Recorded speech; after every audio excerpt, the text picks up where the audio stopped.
देखो, तुम औरत हो, मेरी बात आसानी से समझ सकोगी।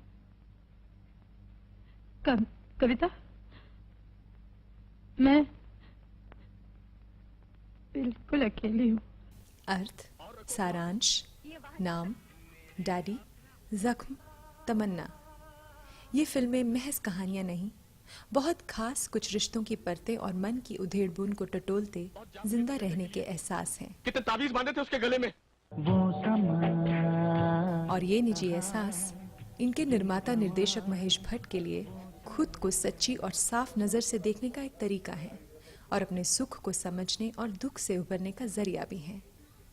और शायद इसीलिए अपनी फिल्मों से कहीं आगे जिंदगी के बहुत से रंगों को परखते महेश भट्ट ऐसे सफर पर हैं जहां प्रश्न चिन्हों का होना ना होना बेमानी हो जाता है। Film maker, writer and the essential traveler Mahesh Bhatt shares some such spaces between us. Welcome to the show, Mahesh ji. Thank you. You are producing another film, Crook. हाँ, क्रुक बहुत ही फैसिनेटिंग फिल्म है। Crook का जो title है actually crook it's good to be bad. तो एक ऐसे व्यक्ति की कहानी है जो मानता है कि it's good to be bad and how this person who lies and cheats and flirts, जब वो इलीगल इमिग्रेंट बन के जाता है ऑस्ट्रेलिया में। और इस इलाके के तो लिए बहुत रेलेवेंट फिल्म है, क्योंकि मेरे ख्याल में हर घर में यहाँ से कोई ना कोई या तो कनाडा गया है या ऑस्ट्रेलिया गया है, स्पेशली पंजाब में। तो मेरे हिसाब से ये फिल्म जो है बहुत ही अपील करेगी उस नौजवान को या उन लोगों को जो इस इश्यू से वाकिफ हैं। And how he gets this, ये क्रुक जो है कैसे वहां जाकर एक रेशियल सिचुएशन में इन्वॉल्व होता है और कैसे उसके अंदर उसके ज़मीर से क्या निकलता है। The concept of good and bad is very interesting, especially it's a grey area now, and you have tackled it in your cinema. See, the line that divides good and evil actually doesn't go run outside, runs through your own heart. इंसान अजीब बेवकूफ किस्म का एक species है, वो उसको लगता है कि प्रॉब्लम जो है दूसरे से है। जी। तो problem begins with you. Your characters, you know, without any exception really, her character में बहुत multi layers रही हैं हमेशा, and somehow either at an emotional level or psychological level or existential level, उन सब में कुछ ना कुछ crisis और point of crisis रहा है। ये characters आपके पास कहाँ से आ रहे हैं? अपनी जिंदगी से, क्योंकि कहीं पर जो आदमी जीता है वही कहीं पर वो एक्सहेल करता है। मेरा ये मानना है कि you inhale life and exhale cinema और एक्सहेल राइटिंग। काफ़ी एक टर्बुलेंट सी एक जिंदगी रही है। हमेशा एज पर रहा हूँ, इमोशनल एज पर। एक आध फिल्म शायद लाइट हार्टेड बनाई थी, जिस तरह हमें राई प्यार के दिल है का मानता नहीं, मगर अक्सर जिस जो सिनेमा जिससे पहचान बनी है, अर्थ है, सारांश है,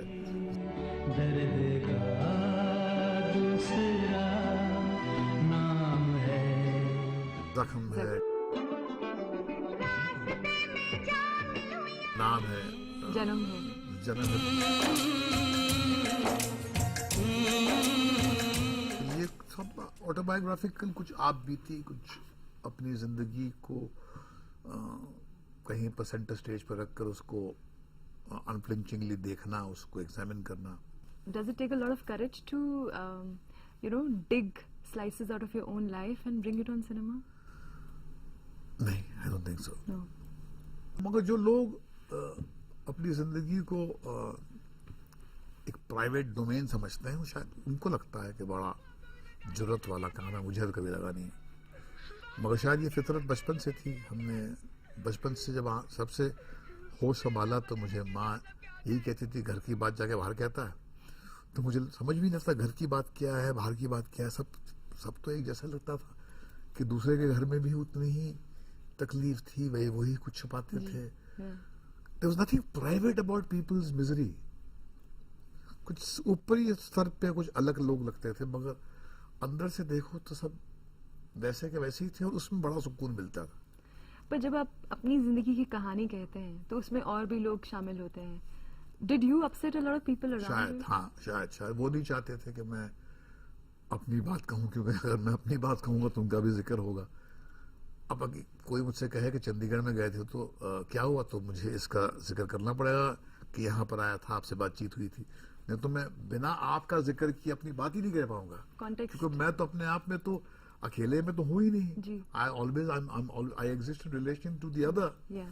तो हाँ, उससे कुछ लोगों को मगर मेरा इरादा उनको छोटा दिखाना या उनको नेगेटिवली पोर्ट्रे करने का नहीं था। कहीं पर अपनी ही जिंदगी को कहीं पर मैं टटोल रहा था। As a filmmaker, स्पेशली जब इस तरह के आप मुद्दे, आपने इश्यूज उठाए हैं अपनी फिल्म्स में, you know, very intense and personal and very close to your soul, you know, on what basis have you chosen your characters? बहुत एक I mean intuitive, actors actually. देखिए इंट्यूटिव होती है। जैसे अनुपम खेर एक मरतबा हमारे घर में घंटी बजा के आ गया, तो हमको लगा चेहरा बहुत खूबसूरत है ये, इसके अंदर वो ठहराव है, इसके अंदर ये वो स्पिरिचुअल डिमेंशन है जो इस रोल की डिमांड कर रहा है, जी। जो बी प्रधान का रोल प्ले कर रहा है जी। इसमें। इंट्यूटिव होता है। What are the challenges while you're writing such a script? Like for instance, a very difficult script like Zakhm और फिर तेरी कहानी याद आई, और जख्म जो था, it was a cathartic and liberating experience for me, क्योंकि मैंने अपनी इलेजिटिमेसी का जिक्र तो कर दिया था, मगर वो जो मेरी माँ की रिलीजियस आइडेंटिटी जो थी उसका जिक्र मैंने फिल्मों में नहीं किया था। एंड वो बहुत चैलेंजिंग इसलिए था क्योंकि 98 में जब फिल्म बनाई थी हमने, तो right wing forces were in full Bloom, और मुंबई में, महाराष्ट्र में शिवसेना और बीजेपी की सरकार थी, एनडीए की सरकार थी केंद्र में। तो लोग कहते थे भैया ये राइट विंग फोर्सेस के खिलाफ अगर आप इतनी इंटेंस फिल्म बनाएंगे तो फिर आप प्रॉब्लम में आ जाएंगे। देखो बॉम्बे में क्या हुआ था और मणिरत्नम के साथ में। तो मैंने कहा देखिए ये फिल्म तो बनाऊंगा, मैं दिल से बनाऊंगा, क्योंकि ये मेरी लास्ट डायरेक्टोरियल फिल्म होगी और झेल लेंगे अगर कोई प्रॉब्लम आएगी। तो हाँ, प्रॉब्लम्स आई थी, I had a lot of problems, मगर आखिरकार देखिए इस मुल्क की ग्रेटनेस ये है कि यहाँ पर आपको आपके जो विरोधी हैं अपोज कुछ हद तक करते हैं, मगर कहीं पर टू बी फेयर कि उस माहौल में भी वो फिल्म सिर्फ हिंदुस्तान में एक हिंदुस्तानी ही बना सकता है। ये इस डेमोक्रेसी की शान है। फैक्ट तो ये भी है कि जख्म को नेशनल अवार्ड भी तो मिला था, उसी सरकार के केंद्र में होते हुए मिला था। तो ये भी सच है। Hanging on that grain of thought, we're going to take a little break and we're going to continue the conversation on the other side of it.